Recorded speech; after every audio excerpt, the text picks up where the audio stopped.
छत्तीसगढ़ विधानसभा का बजट सत्र शुरू हो चुका है और हर साल की तरह इस सत्र की शुरुआत हुई है राज्यपाल के अभिभाषण से। संविधान के अनुसार हर नए सत्र की शुरुआत राज्यपाल के अभिभाषण से ही होती है। ये अभिभाषण सरकार के पिछले कामों का ब्यौरा देता है, भविष्य की प्राथमिकताओं की दिशा बताता है। लेकिन एक अहम सच, राज्यपाल इसे खुद नहीं लिखते।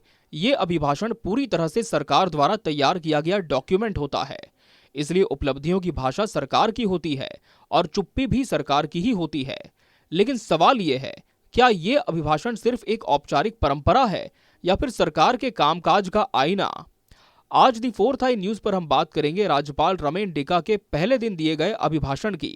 हम समझेंगे कि अभिभाषण होता क्या है, इसका संवैधानिक महत्व क्या है, राज्यपाल ही इसे क्यों देते हैं, और सबसे जरूरी बात, आज जो कहा गया उसमें कितना तथ्य है और कितना दावा। भारतीय संविधान के अनुसार जब भी विधानसभा का नया सत्र शुरू होता है तो पहले दिन राज्यपाल सदन को संबोधित करते हैं। इस अभिभाषण में सरकार अपने पिछले काम गिनाती है, आने वाली नीतियों का संकेत देती है और ये बताती है कि उसने जनता के लिए क्या किया। ध्यान देने वाली बात यह है, राज्यपाल अपने मन से नहीं बोलते। ये अभिभाषण पूरी तरह से मौजूदा सरकार द्वारा ही तैयार किया जाता है। यानी अगर तारीफ है तो सरकार की, अगर दावा है ये सरकार का, अगर आंकड़े हैं वो भी सरकार के। राज्यपाल तो सिर्फ एक संवैधानिक माध्यम है।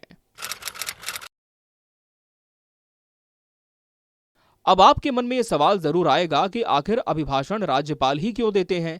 अगर ये सरकार के कार्यों का आईना है तो फिर सरकार का कोई मंत्री या फिर खुद मुख्यमंत्री इसे सदन में पढ़ सकते हैं। लेकिन यहाँ ये समझना जरूरी है कि संविधान में राज्यपाल को राज्य का संवैधानिक प्रमुख माना गया है, कार्यपालिका और विधानसभा के बीच का सेतु कहा गया है। राज्यपाल का अभिभाषण दरअसल ये घोषित करता है कि सरकार अब सदन के सामने जवाबदेह होगी। इसके बाद ही बजट पेश होता है, प्रश्नकाल शुरू होता है और विपक्ष सरकार से सवाल पूछने के लिए स्वतंत्र होता है। आज दिए गए अभिभाषण में प्रमुख तौर पर बात हुई विकास योजनाओं की, कानून व्यवस्था की, गरीब, किसान, महिला और युवाओं की और छत्तीसगढ़ के नए विजन की। भाषा आशावादी थी, शब्द बड़े थे और तस्वीर एक सफल सरकार की दिखाई गई। लेकिन दी फोर्थ आई न्यूज का काम सिर्फ सुनना नहीं, जांचना भी है। हम अपने शुरुआती दौर से ही ये करते आए हैं कि आपको सिर्फ हमें खबर ही नहीं दिखानी है, बल्कि उसका मूल, उसकी गहराई भी जांचकर आपके सामने तथ्य पेश करना है। अब आते हैं असली सवालों पर।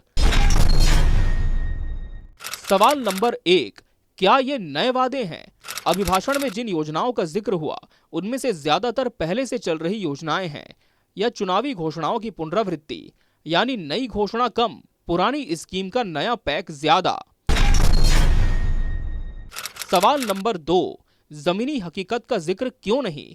अभिभाषण में स्कूलों की बदहाली, सरकारी अस्पतालों की स्थिति, ग्रामीण इलाकों में बेरोजगारी और प्रशासनिक अव्यवस्थाओं, इन पर कोई ठोस आत्ममंथन नहीं दिखा। सिर्फ उपलब्धियों की सूची थी, कमियों की स्वीकारोक्ति नहीं। सवाल नंबर 3, आंकड़े बताए गए लेकिन तुलना नहीं। अगर कहा गया कि इतने हजार रोजगार दिए तो सवाल उठता है, पिछले साल से तुलना क्यों नहीं? लक्ष्य कितना था और हासिल कितना हुआ? डेटा तभी मायने रखता है जब उसके साथ संदर्भ हो। आज का अभिभाषण विपक्ष के लिए एक चार्जशीट जैसा है। हर लाइन को पकड़ा जाएगा, हर दावे पर सवाल होगा और बजट के दौरान पूछा जाएगा, आपने कहा था, अब पैसा कहां लगाया? इसलिए आने वाले दिनों में सदन में हंगामा होगा, बहस होगी, सरकार को जवाब देना पड़ेगा। कुल मिलाकर यह अभिभाषण विपक्ष के लिए एक डॉक्यूमेंट है जहां हर लाइन पर सवाल उठेंगे, हर दावे पर बहस छिड़ेगी और बजट सत्र के दौरान सरकार से पूछा जाएगा कि आपने जो कहा था वो अब करके दिखाइए। यानी आज का अभिभाषण कल की जवाबदेही तय करता है। राज्यपाल रमेन डेका ने अभिभाषण को संवैधानिक गरिमा के साथ पढ़ा, लेकिन ये समझना जरूरी है कि राज्यपाल न नीति बनाते हैं न योजना लागू करते हैं। जिम्मेदारी तो पूरी तरह सरकार की ही होती है। इसलिए तारीफ का श्रेय भी सरकार को और नाकामी की जिम्मेदारी भी सरकार की। छत्तीसगढ़ विधानसभा का बजट सत्र शुरू हो चुका है। कल सदन में वित्त मंत्री ओपी चौधरी छत्तीसगढ़ का बजट पेश करने वाले हैं और आज का अभिभाषण दरअसल उसी बजट की भूमिका है। राज्यपाल का अभिभाषण सरकार की नीयत दिखाता है, लेकिन नतीजे आने वाले दिनों में सामने आएंगे। अब देखने वाली बात यह होगी कि बजट में क्या प्राथमिकताएं रखी जाती हैं और क्या अभिभाषण के वादे सिर्फ कागज पर रह जाते हैं या जमीन पर उतरते भी हैं। अगर आप चाहते हैं कि छत्तीसगढ़ की राजनीति का गहराई से विश्लेषण हो, वो भी बिना शोर, बिना पक्षपात, सिर्फ तथ्य और सवाल, तो द फोर्थ आई न्यूज को आज ही सब्सक्राइब करें। इस वीडियो को लाइक और शेयर करें। कमेंट में बताइए, क्या राज्यपाल के अभिभाषण में आपको जमीनी सच्चाई नजर आई?